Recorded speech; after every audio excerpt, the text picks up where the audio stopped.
जय गो माता की जय होक। जय हो गो माता की जय होक।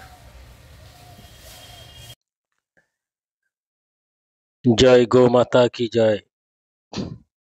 गो ब्राह्मण्य हिताय च जगद्धिताय শ্রীকৃষ্ণায় গোবিন্দায় নমো নমঃ। গোমাতা, গরু আমাদের নিত্যকালের মাতা। তাই শাস্ত্রে বলেছেন ভগবানের একমাত্র প্রিয় গরু এবং বৈষ্ণব। সেই গোমাতার পূজা করাই আমাদের একমাত্র ধর্ম। গোমাতার নিত্য পূজা করা, নিত্য সেবা করলেই আমাদের পরম মঙ্গল সাধিত হয়। কেন?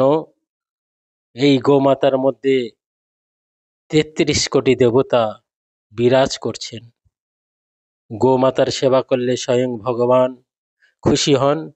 তাই স্বয়ং আচার্যগণ তারা গো সেবা করে, গোমাতার পূজা করে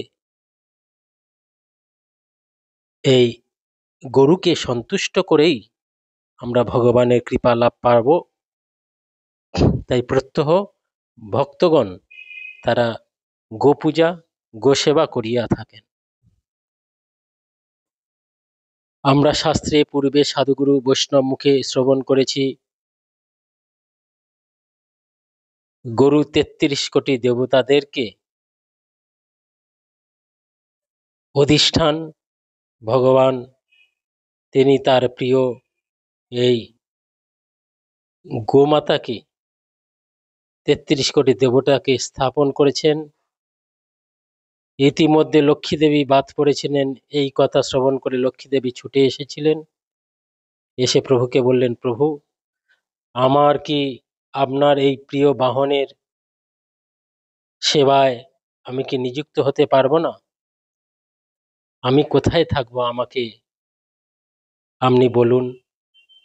তখন ভগবান বললেন, তুমি দেরি করে এসেছো যখন, তুমি এই গরুর যে পিছন দিয়ে যে গোময় নির্গিত হয়, তুমি সেই গোময়ে মধ্যে বিরাজ করবেন।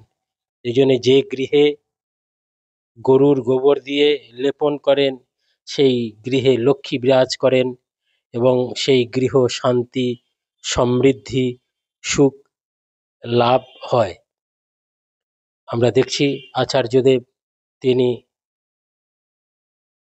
গোমাতার আরতি এবং গো সেবায় তিনি জগৎজীবকে জানাচ্ছেন, আপনারা যদি কল্যাণ চান, নিজেদেরকে মুক্তি চান এবং সংসারে সুখ সমৃদ্ধি লাভ করতে গেলে এই গোমাতার সেবা করুন।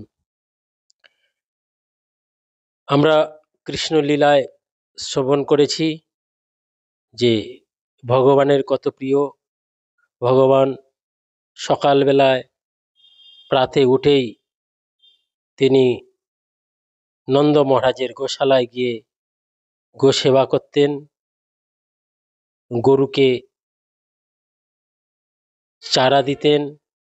গোষ্ঠে যাওয়ার সময় বিভিন্ন অলংকারে ফল ফুল দিয়ে গোমাতাকে সাজাতেন, গোমায়ের সেবা করতেন। নিজে হাতে ভগবান শ্রীকৃষ্ণ সেবা করেছেন এবং আমরা শাস্ত্রে পাই ভগবান নিজে প্রতিজ্ঞা করলেন গরুর প্রত্যেকটি অঙ্গ প্রত্যঙ্গ কত পবিত্র। তিনি গোচনা, গোদুগ্ধ, গোমূত্র, দধি এই পঞ্চামৃত দিয়ে ভগবানের অভিষেক করানো হয়। এই পঞ্চামৃতে অভিষেকে ভগবান খুব খুশি হয়। শাস্ত্রে অন্যান্য পশুদের বিষ্ঠা, চার্মা প্রত্যেকটি দ্রব্য অপবিত্র বলে বর্ণন করেছে, কিন্তু এই গোমাতার প্রত্যেকটি বস্তু পবিত্র। যেমন গরুর চামড়া দিয়ে মৃদঙ্গ, অন্যান্য বাদ্যযন্ত্র পবিত্র, গোময় পবিত্র, গোছনা পবিত্র। এতে অনেক রোগ এবং দুঃখ দূর হয়ে যায়। গো সেবা করলে সুখ, শান্তি, সমৃদ্ধি লাভ করেন।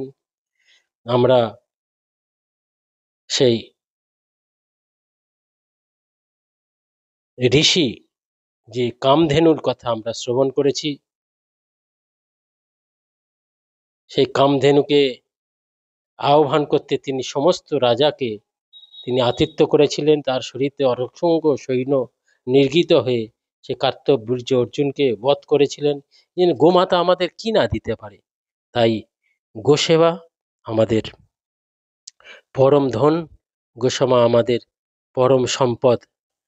আরো আমরা শাস্ত্রে পাই, এই মহাপাপী তাপী জীবগণকে উদ্ধার করলে, ভবসিন্ধু পার হতে গেলে, এই ভব বিরজা পার হতে গেলে একমাত্র গরুর লেজ ধরে পার হতে হয়। কেননা গোমাতা আমাদেরকে এই ভবসাগর থেকে পার করেন। তাই গোদান সব থেকে একটি বড় দান। যিনি গোদান করেন তিনি অনায়াসে এই ভবসিন্ধু পার হয়ে ভগবানের ধামে, ভগবানের চরণ সেবায় নিযুক্ত হয়। তাই ভক্তবৃন্দ, আপনারা গোসেবা করুন। আজকের গোসেবা না করার জন্যে জগতে যে এই অনাচার, অবিচার, অমঙ্গল সাধিত হচ্ছে একটাই কারণ, কেন গোমাতা আমাদের 100 বছরের আয়ুর মধ্যে 50 বছরের আয়ু দেন। গোদুগ্ধকে জীবের সমৃদ্ধি, সবল, সৌন্দর্য গঠন হয়। তাই গোমাতাকে আমরা নিত্য পূজা করব, নিত্য সেবা করব। গোসেবা করে আমাদের মনুষ্য জীবন সার্থকতা করব এবং মনুষ্য জীবন ধন্য করব। তাই জয় গোমাতা কি জয়।